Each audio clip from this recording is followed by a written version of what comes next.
URIHE. Mbega uri ahantu ukwiye kuba.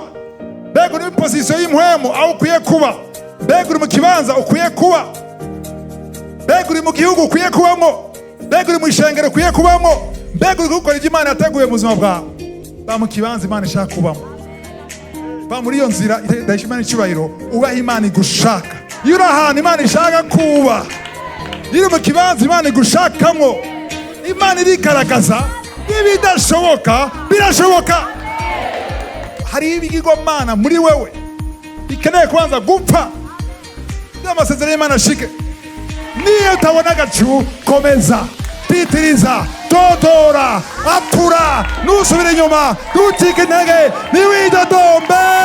Igihe kigeze hari agacu kazoza. Uri mu mwemu yamasiga uri mu mubiri. Uri mu mwemu yamashika w'umubiri adashobora gushika. Va mu mubiri uje mu mwemu. Haleluya! Tuje mu ijambo ry'Imana mu Tanguriro 3 murongo w'8.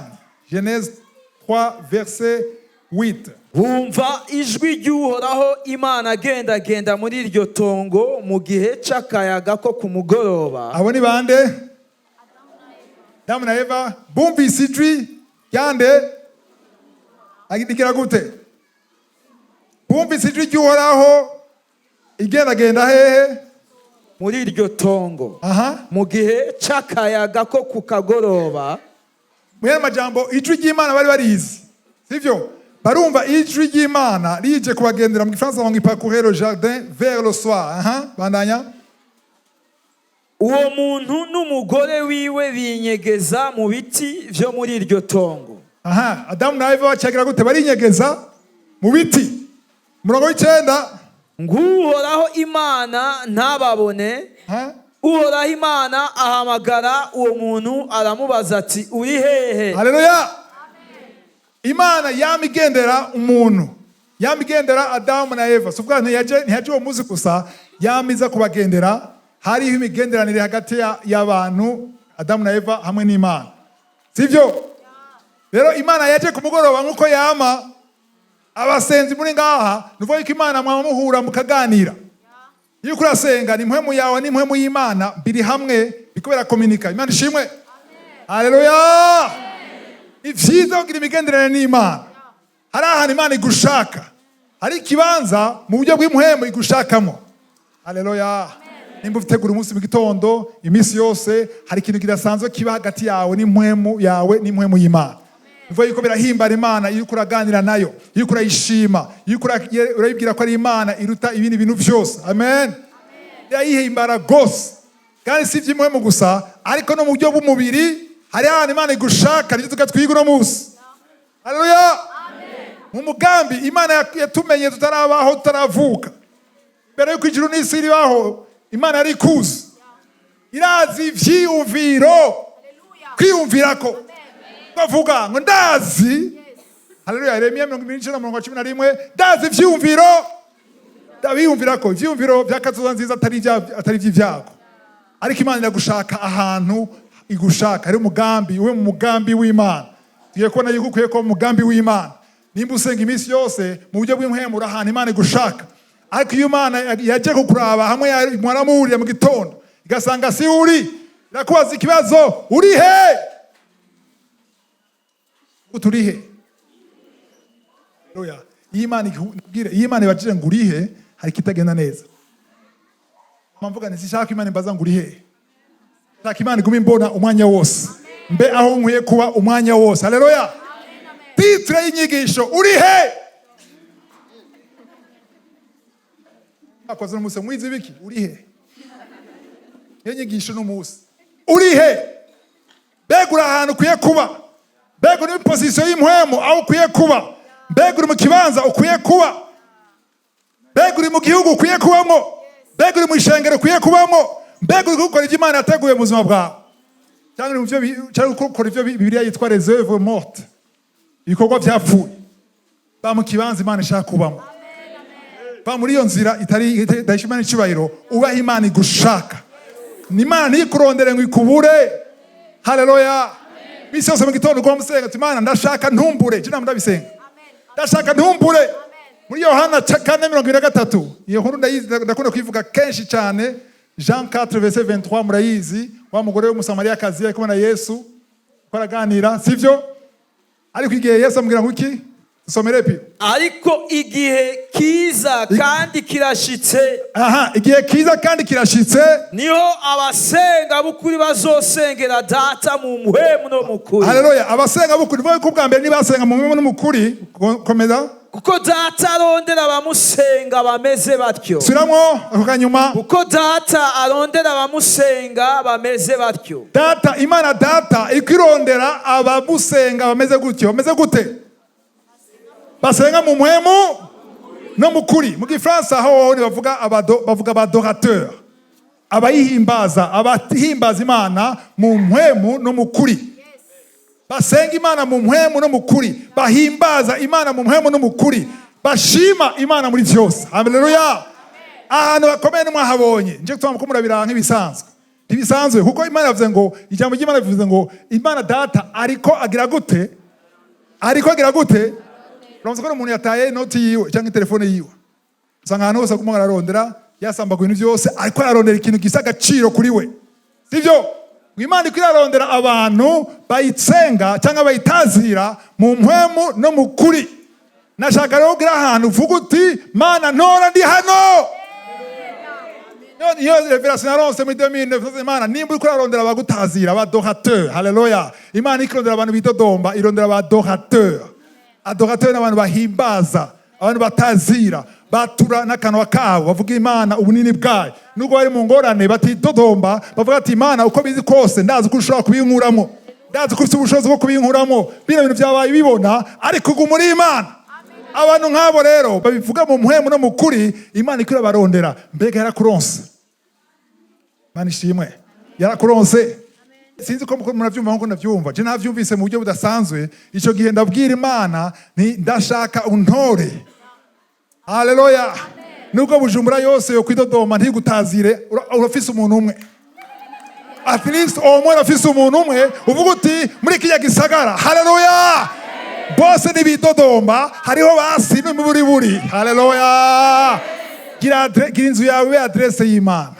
Inzu yawe ikibanza c'Imana, le sanctuaire de Dieu. Ahantu Imana izika vyagira, izika ikaruhuka. Zaburi 22:3 ngo avyagira mu mashimwe y'abana b'Imana. None Imana yavyagira mu nzu yawe. Yavyagira mu mubiri wawe. Yavyagira mu kanwa kawe, yavyagira mu vyukora, yavyagira muri business yawe. Canke uzuye umwidodombo gusa. Cyangwa uvuga ibitagenda neza gusa. Ariko iyo ukora afishima Imana muri vyose, Imana izobigutoye. Nuno munsi niko navuga Imana iko irarondera abayimbaza mu mpwemu no mu kuri. Rero Imana ikuronke ntivuge ngo uri he.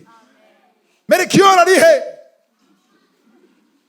Ndashaka kuvuga izina ryawe. Imana ntivuge ngo naka ari he. Ntavuge ngo Yohana ari he. Namuronse. Haleluya. Nubwo bo kwidodomba bariya ndafise ahantu nduhukira. Ndafise abantu bamenye uwo ndiwe bavuga ubwiza bwanje. Haleluya. Umurongo rero duhagara kuno munsi cyane Yakobo 5:17, Jacques 5:17. Somere. Eliya yari umuntu ameze nkatwe. Eliya yari umuntu ameze nkande. Asaba yinginga. Kwa nkatwe vuga karasi nyama n'amaraso, yasi intege nke nkatwe, byaramugora akihebura agati vyizigiro nkatwe. Rero bajya bakoze Imana bose uzi muri Bibiliya bakomeye baragize intege nke nabo nyene nkawe nanje. Haleluya. Amen. Dozita rabonye umuntu agize intege nke kuko ni umuntu nkawe. Ago musengere sivyo. Yero umuntu nkatwe asaba yinginga ngo imvura ntigwe. Imvura imara imyaka 3 n'amezi 6 itagwa mu gihugu. Imyaka ingahe? 3 n'amezi angahe? 6 itagwa mu gihugu. Bandanya. Yongera gusaba ijuru rirekura imvura isi imeza imirima yayo. Haleluya. Eliya mu bantu banyinspira ngikizwa turaba jeune yari Eliya na Paulo. Nakunda Eliya na Paulo. Eliya mukundira cyane gose ko icyambere gihamanura umuriro. Uri umujene y'amaraso ashushe imyaka 20. Avuga ni umuriro. Eliya twaragenda turaba jeune tuvuye gusenga imvura yaguye tukafata amaboko. Eliya n'umuntu nkatwe.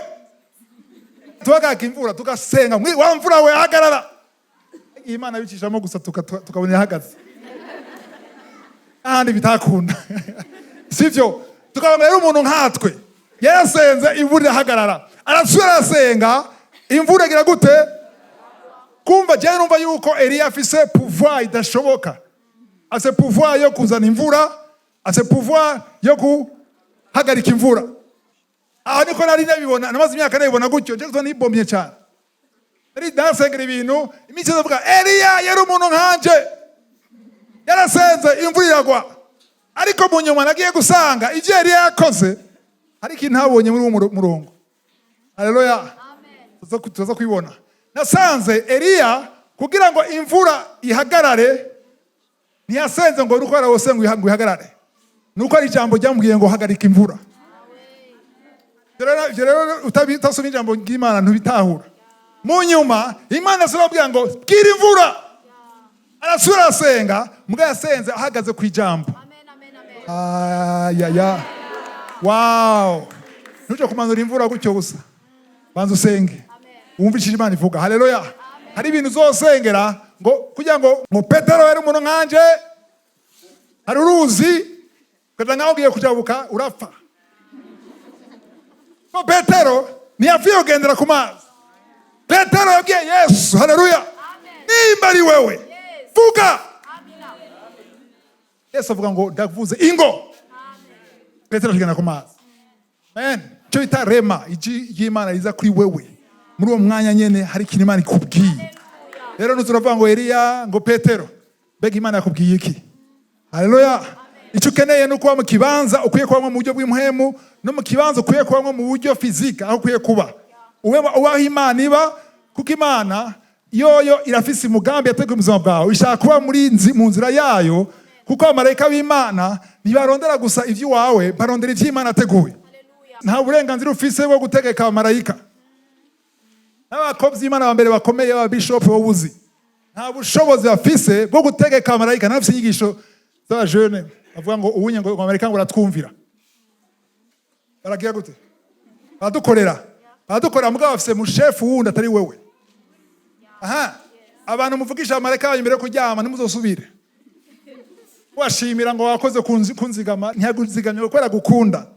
Yakuzigamye kwera kugira gute yategetswe. Umushikiranganje wa mbere umukuru w'igihugu arafise aba bodyguard, aba garde du corps. Sima ko umukuru w'igihugu umutegetsi wese hari umutegetsi afise aba garde du corps yategetswe na leta. Aba garde du corps bagucungire mu rugo rwawe ntibagucungire kwera gukunda. Umunsi abaye dokere kugukura iyo wabonye. Uriyumvira ngo abagabo n'amagaburira nze ngo barankunda kumbe ntibankunda. Oya, si wewe barondera. Bategetswe na chef wabo. Baze kugucunga wewe kubera ibikorwa uri kurakora. Ivyo bikorwa n'ivyahera bacagenda ku rundi muntu yabaye nome. Mubizi none. Rero n'abamarayika nuko bari kumwe nawe kuko Imana yabategetse kugendera kukuzigama kukugwanirira. Haleluya. Ariko rero abamarayika hari ibintu badakora kwera wavuye mu mugambi w'Imana. Hari ibintu ushaka gusenga ugasenga ukinginga bikanka gucamwo kwera wavuye mu mugambi w'Imana. Kuko abamarayika nibakangwa n'amasengesho banzuwe mu kibanza c'Imana. Banzuwe mu kugororoka wihane uve mu vyaha. Imana ive ngo ari he? Icyaha kigushira kure y'Imana. Ariko wihanye uregera Imana. Amen. Abahurayo kangahe 14 sivyo? Abahurayo 16. Tugire gute? Kwegere intebe y'Imana. Tugize dushize amanga na confidence na assurance. Nushaka kwegera ufite assurance uri mu vyaha. Wanza kwegera Imana ukihana. Amaraso ya Yesu akakweza. Hanyuma kugenda rero atakwiyagiriza ufise. Aho rero uronka ngo ubuntu bwo gutabagwa. Haleluya. Turagira ngo turonka secours, bivuga ngo secours mu Gifaransa. Gutabagwa mu byo dukwishurwa mu byo dukeneye. Ariko banza uwegere uri mu buzima bwo kwiyeza. Imana ishimwe. Rero tugiye kuri ikaya ya Eliya, tuje muri abami ba mbere 17. Nakunda kuyigisha cyane umurongo wa mbere 1 Roi 17 verset premier verset. Kumbe Eliya ngene Imana amubwiye Murongo wa mbere. bukeye Eliya w'itishubi umwe wo mu bagerereye i Gileyadi Aha. aragenda abarira Ahabu ati ndahiye uguhoraho kuhoraho Imana y'Abisirayeli Aha. ni wenyene nsavye yuko atakime kizotonda Aha. canke imvura ngo ikoroke muri iyi myaka Aha. atari jewe mbivuze. Umurongo wa kabiri. Hanyuma ijambo ry'uhoraho rimuzako Aha. ritiva hano ugende werekeye iburasirazuba Aha. winyegeze ku mugezi Keriti. Imana yamubwiye ngo va ngaho uri ugende winyegeze ku mugezi Kereti. Aha, komeza. ahera iburasirazuba bwa Yorodani Yego. uzohora unywa ku mazi yawo kandi nageze ibikona ko bizohora bikugaburirirayo. Aha. Nuko aragenda agira nk'uko ijambo ry'uhoraho ryamubariye Haleluya. aja kuri uwo mugezi Keriti Ngo aragenda agira gute? ahera iburasirazuba. Bindira. Yagize gute? Nuko aragenda agira gute? Aha, donc ntiyadukije. Muragiye Kereti, sivyo? Yagiye nk'uko ijambo. Aha, rangaza umurongo rero. Rangaza umurongo. ahera iburasirazuba bwa Yorodani agumayo. Aha. Imana ishimwe. Icyambere mukwiye kumenya ntitubasoma rwose kubera umwanya ari muto. Muri Deuteronome no gusura mu vyagezwe cyangwa utegeka wa kabiri cya 11:16-17. Deuteronome 11 verset 16 à 17.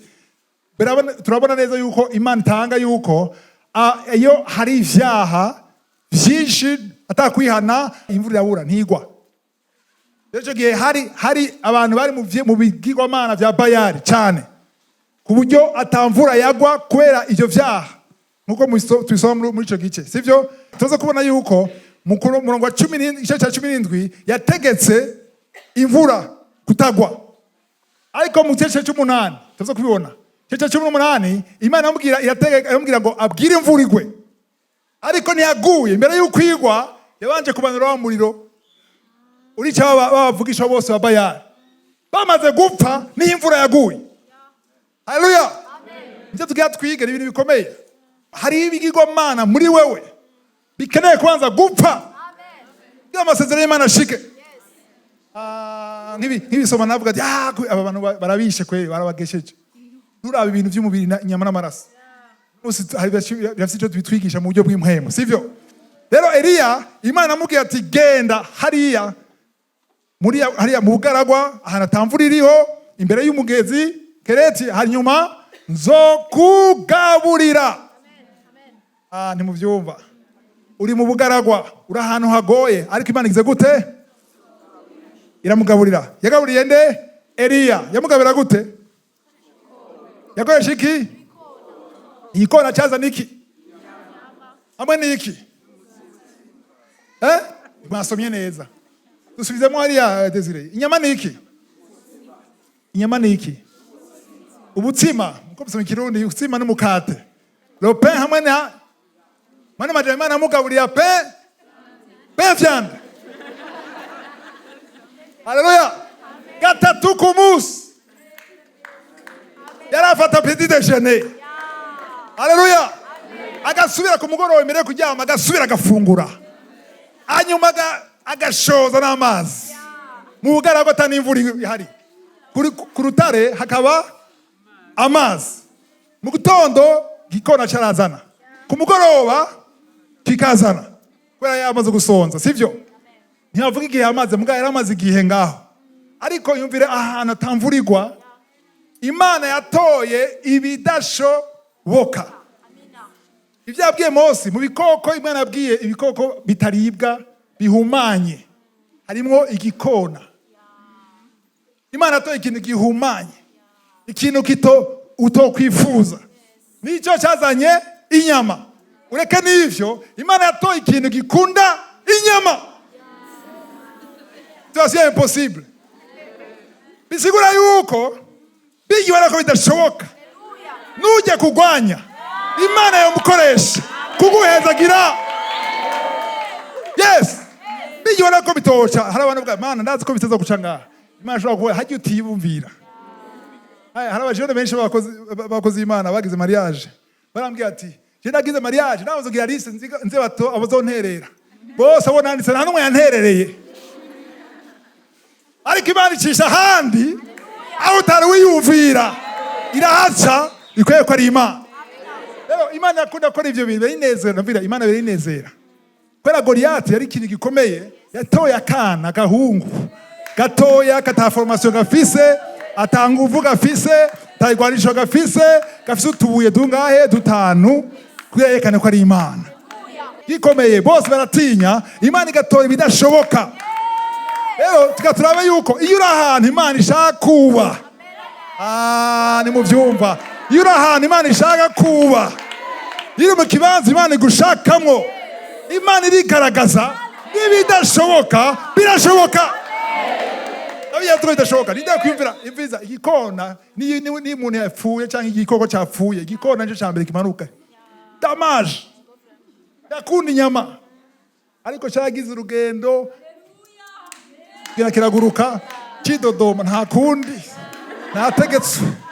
nategetswe akinyamira ryoshe nta kundi ayo Eliya warahezagiwe kirateba kirashikira Eliya akirasha warahezagiwe nta uvumu Imana yahezagiye nta kundi kirasubira inyuma kubugoroba marayika gikona arashonje umukozi w'Imana fata yindi nyama yateguwe nande mwijuru apana hasi yateguwe mwijuru iraza mwijuru inyama yo mwijuru rero iruta izo ngaha bari mubizi iratsura kiragaruka kirasukira muroha Eliya kakira kimanutse wagikona sha waruzi ko byashoboka wewe hari ibintu bidashoboka ariko Imana itegetse Imana ipfutse bijya bitashoboka birashoboka.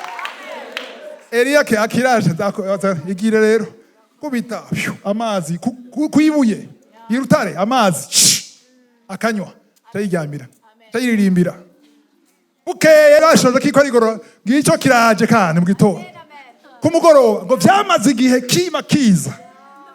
Haleluya cyangwa kiza Imana yavuze gute nategetse igikona yewe uhoraho nategetse igikona. Iyo Imana itegetse n'ibidashoboka urabikora kuko wategetswe. Hari abantu bashobora kuzoguhezagira batagukunda kubera bategetswe. Hari abantu bategetswe batabizi ko bategetswe ariko bazokora ivyo Imana ishaka ko bakora kuko na Imana yategetse ikibazo sabo bantu. Haleluya. Tazo ikintu bikomeye no muzi hari gihe abantu bashobora kuresista bakakwangira bakakugwanya bakakubikora. Amen. Wogoma witotomba gusa kubera iki ariko ziyankomeze zo kugwanya bafise ntazo kuyahandi ni wewe. Ushobora kuba wavuye mu kibanza ukwiye kubamo, ushobora kuba uri mu nyifato atari nziza, ushobora kuba uri mu buzima bw'ivyaha. Ukuba mu vyaha niko Imana ibaha inkomezi zo kugwanya kudozora rwose ushika wumve yuko ahantu ndi siho reka nihane reka nje imbere y'Imana. Haleluya. Iyo mu kibanza c'Imana hariho assistance, hari ikiganza c'Imana kiba kuri wewe. Ukwiye kuzurumvira ijwi ry'Imana kuko igihe c'Imana aho uri nzohama ibihe vyose. Kuko aha Eliya yari yanezerewe kima kizana haci hagira igihe murongo wa soma 6 ibikona bikama bimuzanira umutsima n'inyama uko bukeye mu gitondo no ku mugoroba. Umva petit déjeuner no ku mugoroba kandi akamanywa amazi kuri uwo mugezi. Urumva yamerewe nta cyo yakoze ariko aguma yifungurira gusa. Igihe kiragera, ubiriza igihe kiragera uwo mugezi urakama kuko atamvura yagwa muri ico gihugu.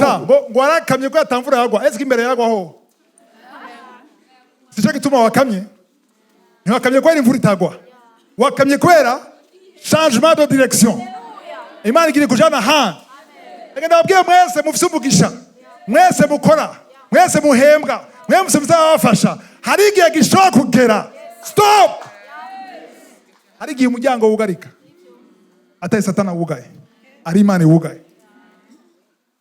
Mana kubera ko yankuye arandenganije, ntakurenganije, ni promotion kuko hariho n'umuryango ugira wuguruke. Haleluya. Nimba warifashe neza muri iyo periode warimwo, atacaha kirimo, uzi neza kuri mu kibanza c'Imana, uhimbaza Imana, ukorera Imana, uhesha Imana icubahiro mu vyuronka vyose. Hanyuma malgré ivyo vyose umuryango Niwidodombe ngo naka yandenganije yagiye kundega kwa shefu yagufashije. Uri muri fiançailles, sivyo? Ukurategura n'amakarte mwateguye umuhungu ndabivuyemo.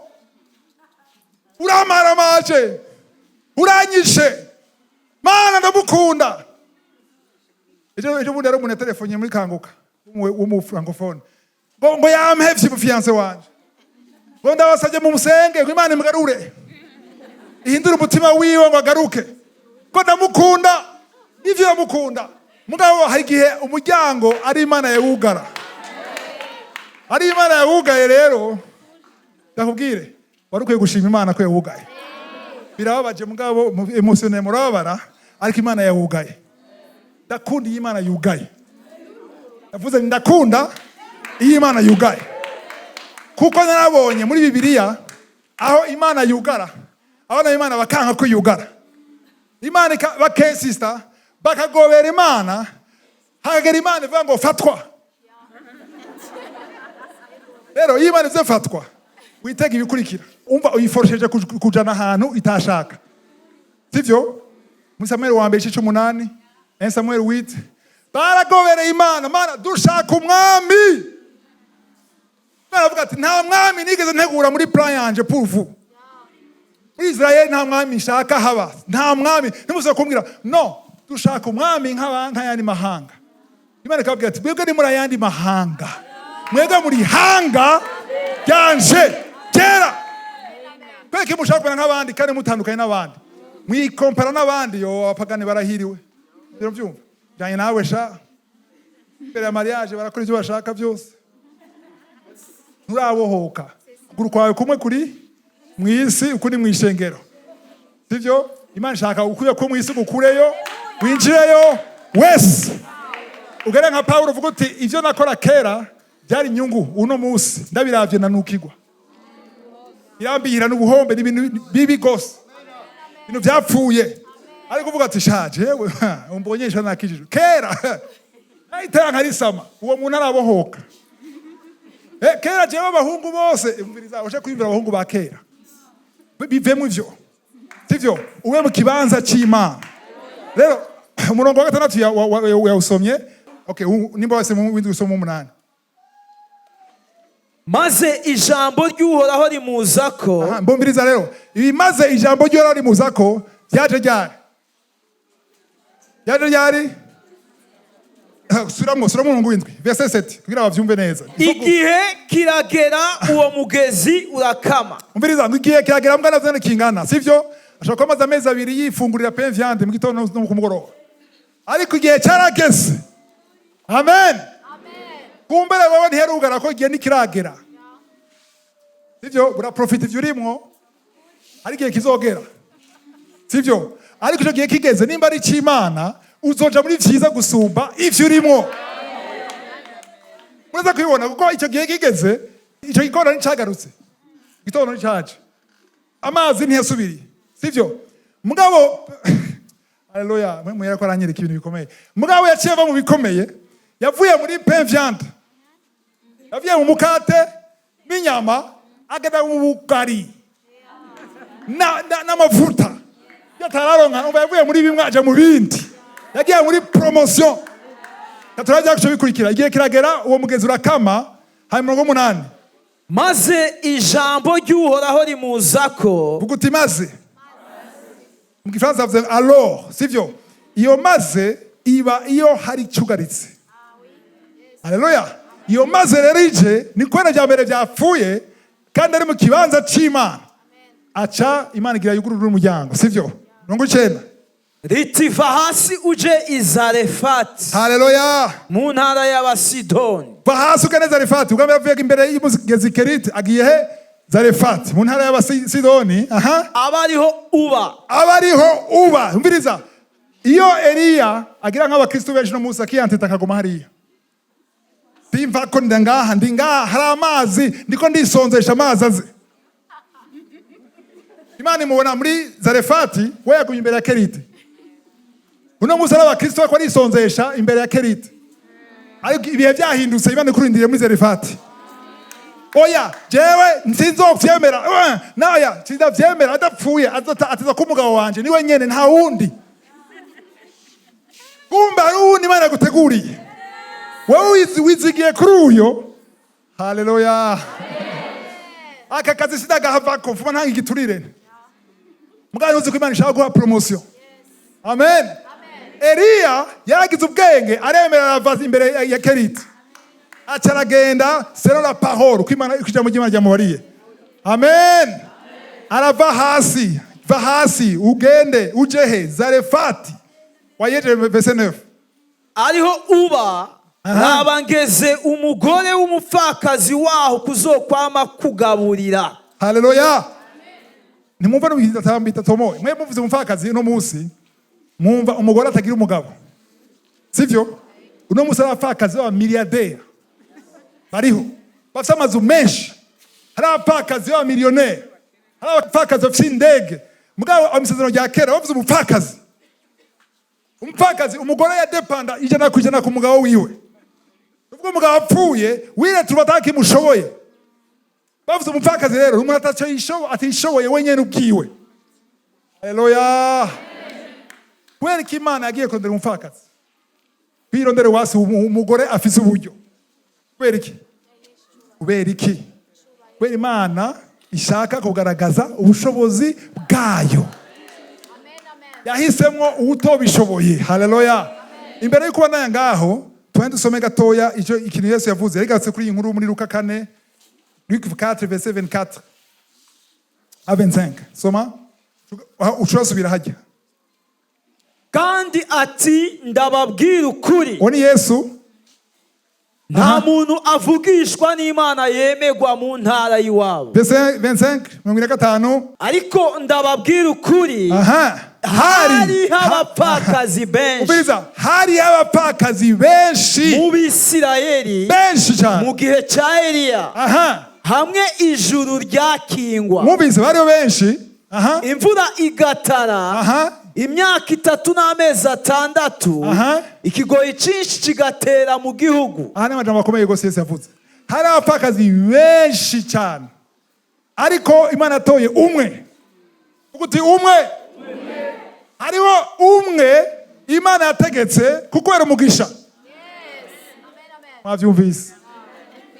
Hari amashengero menshi Bujumbura. Ariko ari ishengero Imana igushakamo. Wa mukobwa we ari abahungu benshi ba celibateri. Ariko ari umwe. Ari umwe yategetswe. Apana Imana ishaka gusa. Hari abakobwa beza benshi. Urashaka kubona benshi. Ariko ari umwe. Yateguwe ku bwawe. Byumva. Hari amasosiyete menshi y'ubururu akazi. Benshi mu gisagara. Ariko muri ayo yose ntuzakoramo yose. Hari imwe gusa Imana yateguye umuryango. Nahawe gusenga umenye aho hamwe. Mubyumva. Birakomeye ibintu. Haleluya. Kumenya ubugombe bw'Imana. Nibiraba ivyo wiyumvamwo. Nibiraba ivyo ukunda. Biraba ivyo Imana yateguye wewe utarabaho utaravuka kuko hari ahantu Imana yaguteguriye. Hari abantu Imana izo kuzana mu buzima bwawe. Sivyo? Ini ni inyigisho yofata umwanya munini gose. Hari abagenzi baje mu buzima bwawe pour un temps. Murabizi mwese murakuze nabona tamu bebere ngaha. Sivyo? Hari abantu baje mu buzima bwawe kuko mwigana kuko mwakorana ariko iyo wabonye urabona peut-être kuri Facebook harimo abagenzi ngo bita ngo pampe baroye none igihe cyabo ntacyo mwapfuye ariko igihe cyabo hariho n'abandi bantu Imana izo kuzanira avi gushika upfe. Ibi birakomeye gose. bizosaba kuvuga ngo naka yampevye, naka nanyishura, naka namuhamagara niyitaba, ndamwandikira nanyishura. Ninde yaduteranije? Nta n'umwe wateranije. Igihe ciwe cyaheze. Bana dufashe tuvyumve. Yishima ndamwandikira nanyishura, kera yanyishura, oya igihe ciwe cyaheze. Mu arbitre avuga ngo pri. Twara umupira ugende winjize n'igiharugwa. Uwo match yaheze. Rero uwo mugenzi agukunda akwiteho, mushimira Imana, umuhezagire nawe umusengere. Hanyuma niyo atangura kumuhamagara kana kwishura. Kamubaza kana mengo ntagushaka. Ntumushavurire.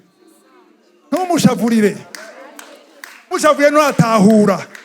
Nukuvuga yuko uwo mugenzi icyo Imana yamutegetse cyaheze. Ntacyo mwapfuye, nta majambo yavuze, ariko yumva atakishaka kuvugana nawe. Igihe cyaheze. Ahubwo niwitegurire uwundi agira aze, n'abandi bagira baze, bagushaka kuri nivo yindi. Hariho promotion Imana igira izane. Kandi mwahura imyaka 10 ntubude ngo ntukimvugisha. Muramutse neza, ushima Imana, umuhezagire. Niwuse kwizigira ku muntu, izingire kuri Yesu, izingire ku Mana. Niyizi abagukwiye ko muzaba bwawe bonyene. Hari igihe n'umuntu wo mu muryango akwanka, akaguheba musangiye amaraso, ataco mugize, ubura ibintu yumvise, ntuzomwanke. Uhezagire Imana, nawe nyine umuhezagire. Haleluya. Hari abantu mu muryango wawe bari bakwiye kugufasha, bafite n'uburyo urabubona, ariko ntibagufashe. Wize ntibagufashe kandi bashobora kugufasha, ahubwo ugasanga ko yarafashe n'abandi bantu ataco bapfana. Kubera iki? Imana yakomanaje umutima wabo, kuko Imana yakomanaje umutima wa Farawo, irawudadaza, urabikibuye, ariko hagera igihe rero iraworosha. Imisi nigisha abajene muri kanguka, ajya makanguka yo kuwa 4, ndababwira ati mwebwe mushaka mariage, muriko murasenga, abavyeyi bakanka bakakwanka kwera umukene, utaburyo ufise, amashuri ufise, ntuje kugwana, ntunigane, ja kumavi. Kuko Imana nimba ari yateguye ubwo bukwe buzoba. Nta muntu ashobora kuzibira umugambi w'Imana. Ibyo mubimenye, nta muntu ashobora kuzibira umugambi w'Imana. Umuntu wenyene ashobora kuzibira umugambi w'Imana kuri wewe ni wewe. Uwundi ni wewe. Kubera iki? Wavuye mu kibanza cy'Imana, wagiye mu vyaha, wagararije, urahana Imana tagushaka. Imana rero ishaka kugukurikira hariya, ivuga ati ndakurindire, garuka. Imana iguye ngo uri hehe, hari kibazo, hari kitameze neza, sivyo? Dusubire muri yankuru yacu rero muri abami ba mbere 17 umurongo w'icenda wari wawusomye, wawuhejeje 10 rero, soma umurongo w'10. Nuko akora inzira aja i Zarefati. Inde agira Zarefati nkuko Imana amubwiye.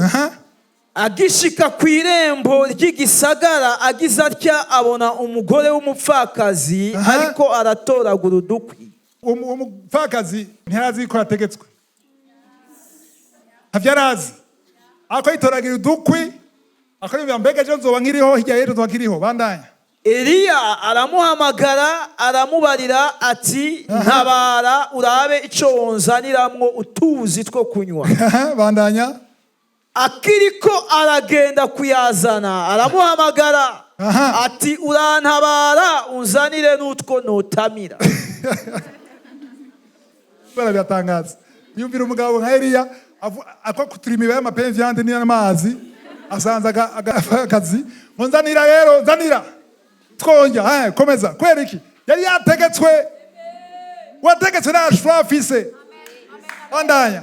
Aramwishura ati nkurahiye uguhoraho kuhoraho Imana yawe. Yego. Naco mfise cyo kurya. Nta kibefise kurya. Ataragafu. Yariko arabesha aragifise. Kurushi gasigaye mu gaseke. Nuturanguzwa tw'amavuta ya elayo mu gakarabo. Mbere ubungira ntoragura udukwi 2 kugira ngo ngende muhira, ndakicumbire twe n'umwana wanje tukarye duheze duhe. Yumvire Eliya, twe n'umwana wanje niko gasigaye, nikanaduhaza kankana gutya. Jewe n'umuhungu wanje tugira turye, yakorageza kumutera ikigongwe. yabagaza gutera ikigongo Eliya yo asha na vraiment oya fuma mpfa basi wegenda uje Eliya ati urahumbasha wategetswe nasho ufise wategetswe Eliya arabaza kumenya yuko ari mu kibanza c'Imana n'uwo mupfakazi azohatomborera kubera mu kibanza c'Imana bandanya. Eliya aramwishura ati ntutinye genda ugire nk'uko uvuze mugabo ubanza uncumbire ko gatoya jewe mbanza kurya ukanzanire hano uheze ubene kwicumbira mwe n'umwana wawe. Ijambo ry'Imana ryavuze ko jewe Eliya mbanza kurya, nimba ujya wewe urajya hanyuma. Etere y'Imana, priorite y'Imana ni Eliya yubashe. Jewe Eliya nubashe ndajya, na wewe rero ni wubaha uraza kurya. Mutahura byo koravuga Eliya ngaha sivyo? Muravyumva? Eliya arazi ko ateza kurya kubera iki? Kubera yubashe ijwi. Hanyuma mutamvakazi nawe kugira aje bisaba ko baza kubaha nawe nyene. Agatanga acajya. No mushaka kujya mutubashe. Banza wubahe hamurajya. Ndakunda amajambo araryoshe.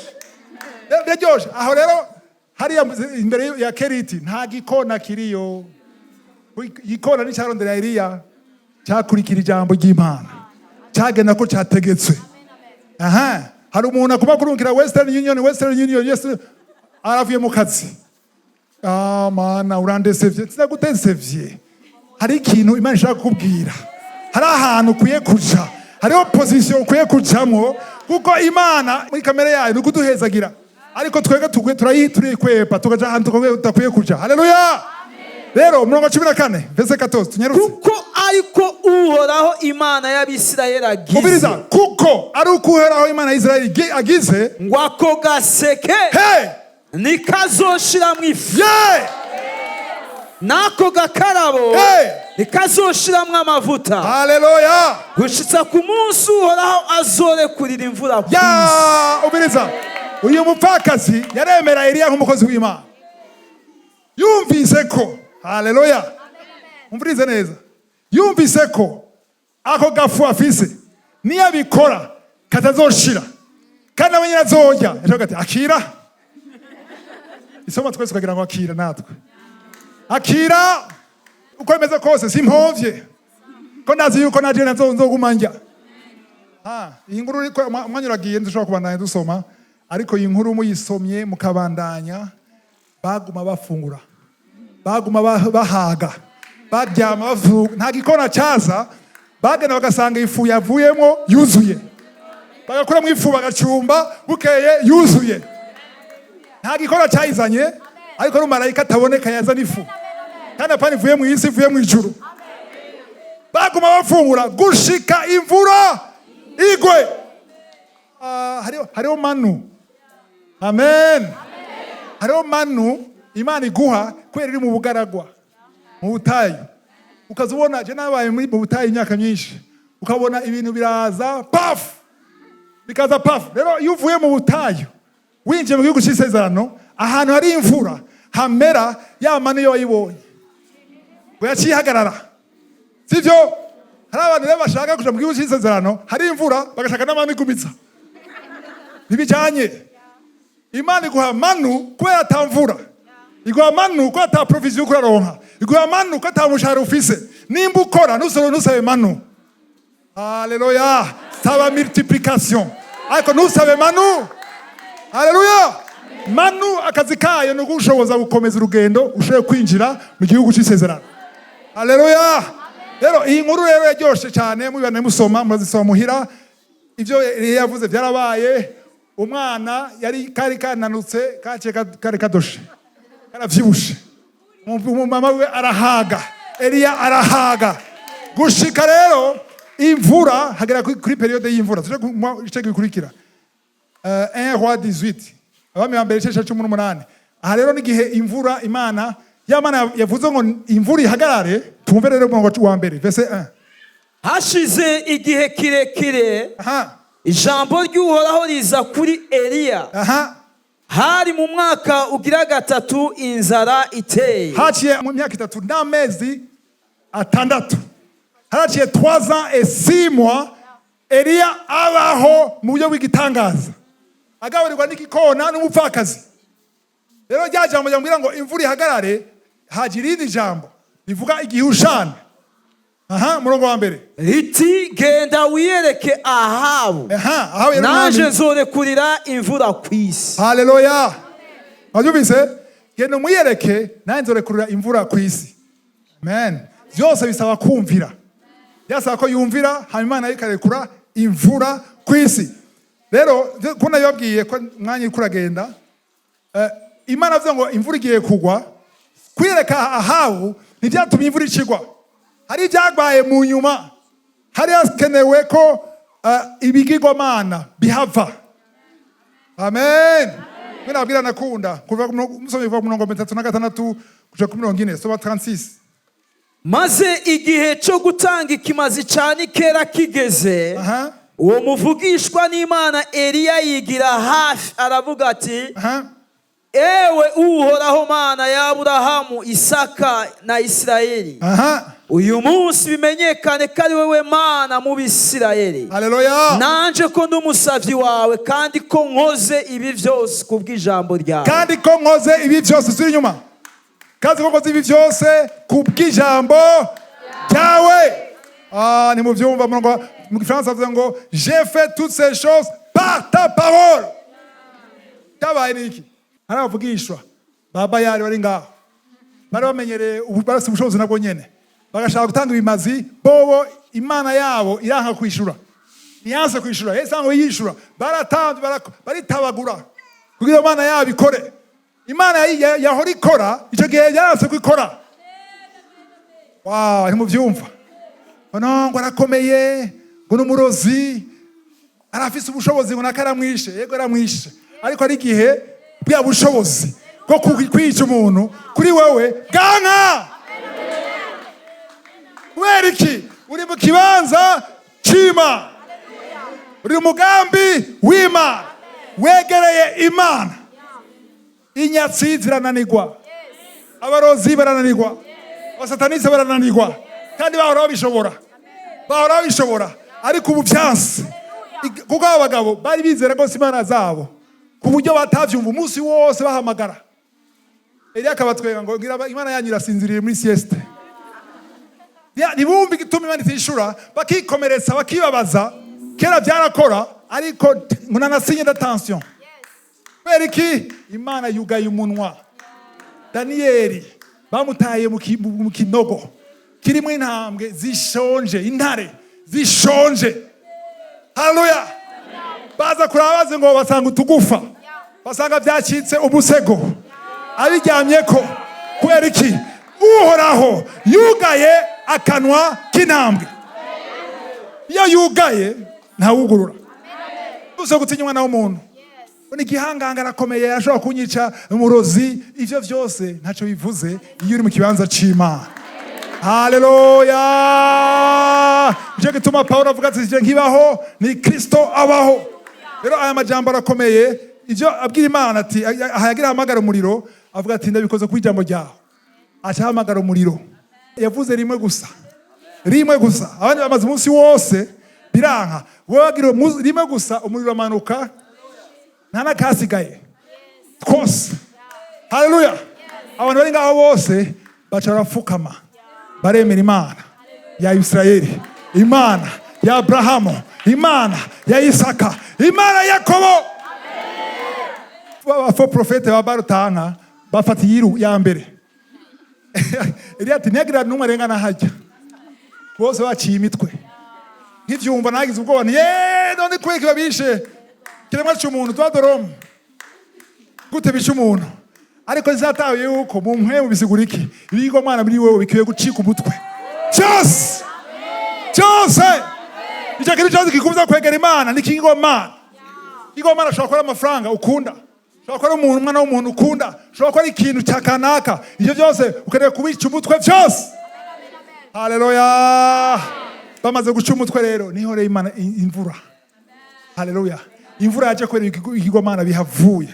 ko Deuteronome havuga yuko igihe akiri ibigomana nta mvura izogwa. Iyo mvura rero ni mu buryo bw'impwemu, sivyo? Haleluya. Umurongo wa 41 dusome verse 41. Maze Eliya abarira Ahabu ati genda uduge ufungure wuhire. Haleluya. Kuko numva akariri k'imvura nyinshi. Akariri, bruit.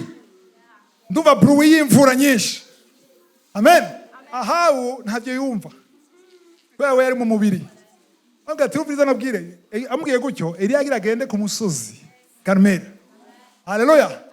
Ahabu, wese no kugaturana ku musozi. Ntavyo kumva. Genda wirire.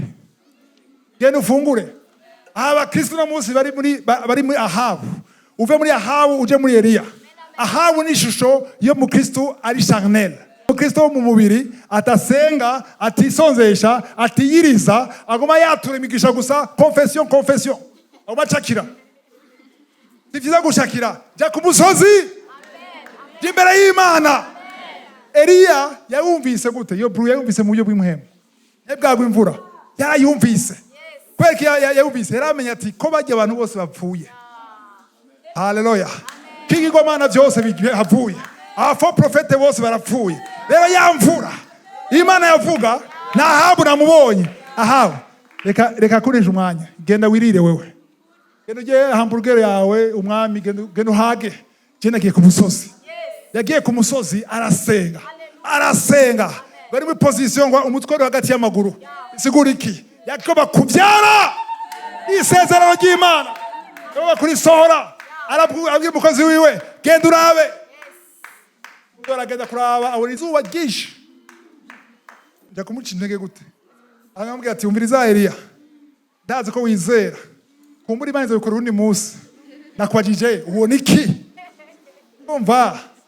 Uretse gusa izuba riramena umutwe. Ntijanitse gutyo mugabo. Niko nagaragaza kwiyimagina ibyo akora avuga. Wowe genda. Mbanza urindire. Arasenga. Mana ya Israeli. Niyo mbwiye ngene hariya. Imyaka 3 inyigishira hera. Kandi wavuze yuko ibigomana bihavuye. Supplication niyo twira muri kanguka. Kwinginga. Yinginga yibutsa Imana amasezerano. Wavuze ngo imvura izoza. Ibigomana byahavuye. Abafo profete bapfuye. Rekura imvura. Ahamagara umukozi wiwe. Genda urabe. Nubu nta kigenda kabisa. Nta kundi vraiment nta kundi komeza. Genda gusa mbisa. Mana utabesha. Haleluya. Mana utabesha. Ivyo wavuze uzobishitsa. Arasenga, aringinga, azura mutuma. Wapi?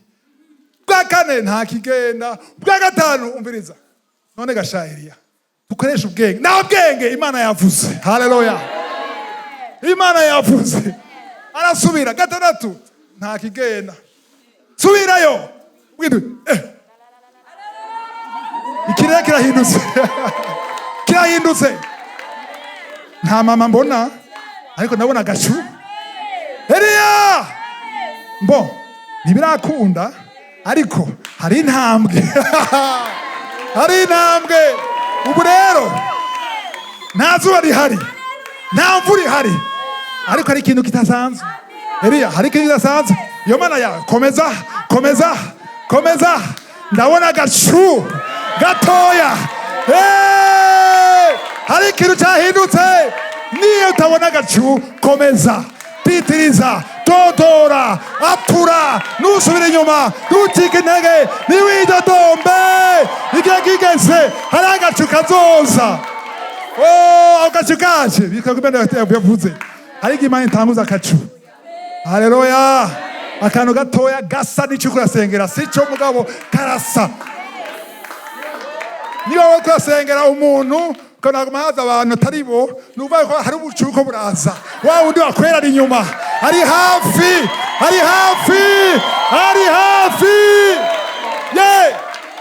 Niba tano mwaza komeza. Abafoni baza nisige nziza. Ariko dusimbire ku wambere aje. Haleluya. Urindire. Uwimana zoza. Haleluya. Ntuvyumva. Imana yashaka gutesta ukwizera kwawe. Irashaka kuduza ukwizera kwawe. Irashaka ko wizera icyo yavuze. Bigishitsa Haleluya!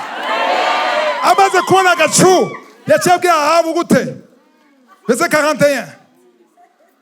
maze Eliya abarira Ahabu ati genda uduge ufungure. Yo wayivuze 42.